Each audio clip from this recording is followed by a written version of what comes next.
Yossi. Ito yung latest. Sige. Sige, okay lang yun. Kahit dalawa, tatlo. Tignan natin na. Okay lang yun. Yung formation naman ng buto mo, titignan ko kung ano nangyayari. Dito kasi, tignan mo, naka-deviate. Ayan o. Kitang-kita mo talaga na gumalaw pa gano'n, ano? Right. Ang tawag talaga dyan is dextroscoliosis. Pero wala yan, hindi ka kayang patayin yan. Wala yan, kayang-kaya mo yan. Simple adjustment lang yan. Dito nga lang, para magkaroon kayo ng knowledge about dito sa mga dextroscoliosis, mild dextroscoliosis ang tawag dito. Pag inalay niyan, lalagutok yan. Pero never kayo mapapahamak dyan, basta mild lang. Tapos, kung iniisip niyo naman, baka pagtanda ko, baka pag ano ko. Katulad yan, anong edad mo? 34. Okay, tapos na yung pag ano mo. Tapos na yung paglaki mo. Ang mga delikado pa sa mga ganito, pag may mga spine problem, yung mga teens pa lang, kunyari, ikaw ay, sabihin natin 10, 11, 12, 13, 14, 15, 16, 17, 18. Sa lalaki kasi hanggang 21, lumalaki pa eh. Yan yung kailangan ma-brace kayo kasi habang lumalaki ka, dati ganito tayo, di ba? Maliit pa tayo. Tapos tabingin na yung spine mo. Siyempre habang lumalaki ka, naka-deviate sa right, susundan yan habang lumalaki yung gulo mo. Ngayon, yung iba, nauuwi sa scoliosis, naiipit ngayon yung mga internal organ. Yun yung mga delikado, parang possible na maipit yung breathing mo, puso mo. Pero ito, ang mararamdaman mo lang dito, parang ang bilis mong mangawit, mapagod. Ganyan ang pakiramdam nito. Pero wala to, sisiw lang. Isa pa pala, yung may ganyan, kunyari, wala kasing ano eh, yung ibang ospital, yung ibang clinic, naglalagay 20 degrees angle cove. Asan yung papel? Tingnan mo meron, kung ilang degrees yan. Wala. O, katulad yan, basta kita natin pag ano. Yung impression. O yan, walang nilalagay. There is a dextroscoliosis of the lumbar spine. Yun lang. Yung iba kasi, meron yan nakalagay 12 degrees angle cove, 10 degrees angle cove. Mababawasan lang yun, hindi yun mapiperfect. Yun ang totoo. Okay? Hindi ko yan may straight kahit saan kayo pumuntang mga ano, hindi yan may straight. Okay? Pero yung reliefness, tapos tuturuan kita ng stretching. Sa may mga dextro, kumanon kayo, parang cobra pose, tapos yung pag ganun. Sige, baba mo muna yung mga gamit mo. Ngayon, ano bang pakiramdam mo, idol? Ano po ngayon, spasm. Hindi ko na wala yung spasm. Masakit yung likod mo, ngawit, ganun. Yung mga spasm, ang ibig sabihin yan, yan yung mga tinatawag na lamig-lamig sa katawan.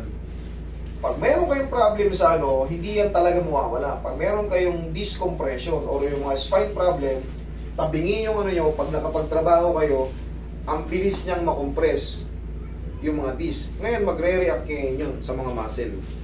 Kasi yung iba, magkakaroon ng impingement sa nerve, magre-react yan sa muscle. Yan yung tawag na muscle spasm or mga lamig-lamig.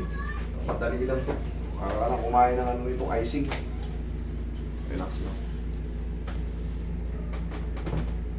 Tayo. Pag meron kayong dextroscoliosis, mild, pwede nyo ganitohin yung mga kapatid nyo or yung sino man mayroon sa inyo. Ganito, oh. Tapos huwag nyo itataktak, ha. Ganito lang, oh. Isang bira lang. Huwag nyo itataktak. Higa kang patagilid. Ganun lang. Tagilid. Sige.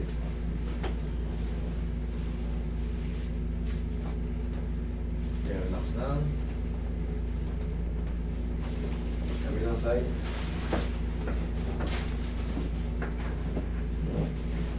Pag nangangawit yung malikod nyo, pwede yun. Ganun na. Ganito, Roy, takat mo ko. Tignan nyo yung posisyon may higa ko.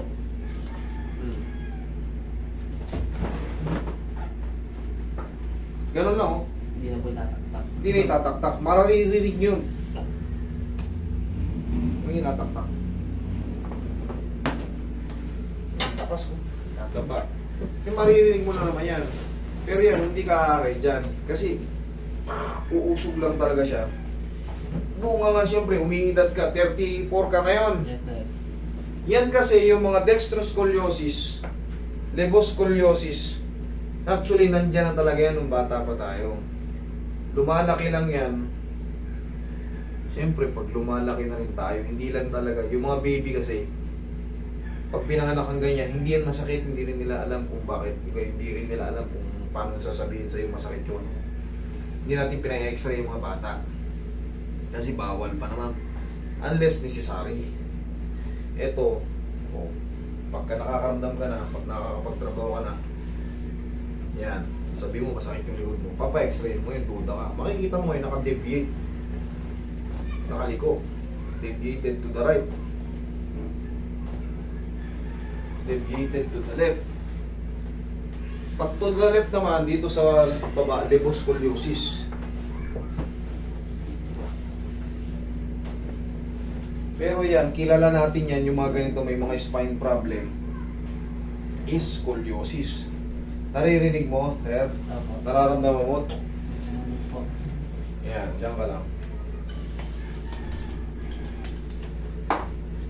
Madali lang yan, may hindi ka masasaktan.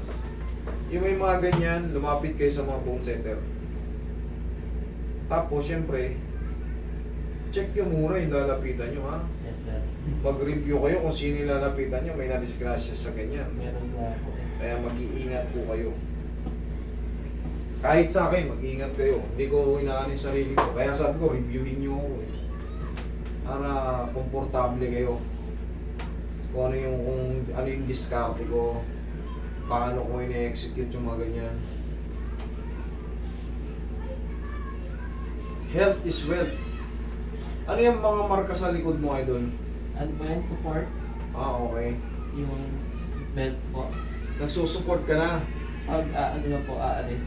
Okay, very good. Tama yan. Para pag nakatag-katag ka sa sa mga sasakyan, balbog-balbogan. Yes.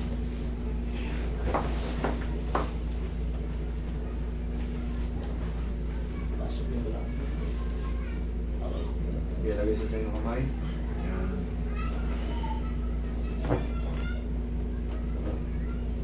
Relax na. Inhale. Exhale. Diyan ka lang.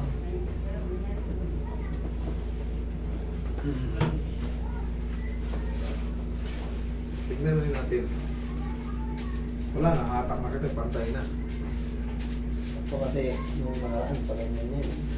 O yun, basta nahatak na kita, na kita. Pero pangkaraniwan lang yun sa may mga spine problem. Normal lang yun. Hindi po basta yun. Pero napapantay naman yun. Nakakatak yun. Upo ka. O, kumusta yung likod mo? Mawit pa ba? O ano, kuminhawa na? Hinawa na po. Kuminhawa na, okay.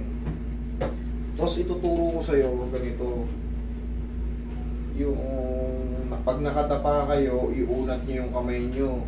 Tapos, dali ha, tapusin ko lang to. So may mga spine problem. Yung mga magulang na nanonood sa akin, makita nyo yung mga anak nyo, hindi nyo pa na check nyo yung likod. Tapos pag umihinta, lalo sa mga babae, mas marami to. Pag sinabi ng mga anak nyo pa, parang nangangawit ako, habang bata pa, paalay nyo. Para ma-advise kayo kung ano dapat yung gawin. Tapos yung mga exercise nila. Ganito, idol, harap ka sa akin. Yan, lumuhod ka sa kama. O sa higaan mo.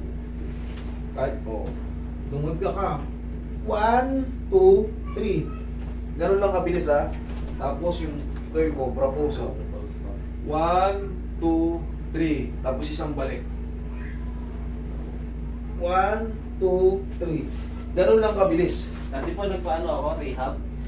Oh. Wala namang nangyari. Yung dry knee. Nangyari, walang reliefness. Tinusok-tusok ko lang ano. Iba ang ano, mas maganda yung mga dry needle. Alam mo kung saan. Yung may mga bumaba ng ugat. May mga naiipit na ano. Pero siyempre, kanya-kanya expertise yan eh. Pwede ka rin kasi maparalisa rin eh. Sa ano. Ang mga galing dyan, yung mga dry needle, mga Chinese. Chinese ang mga galing.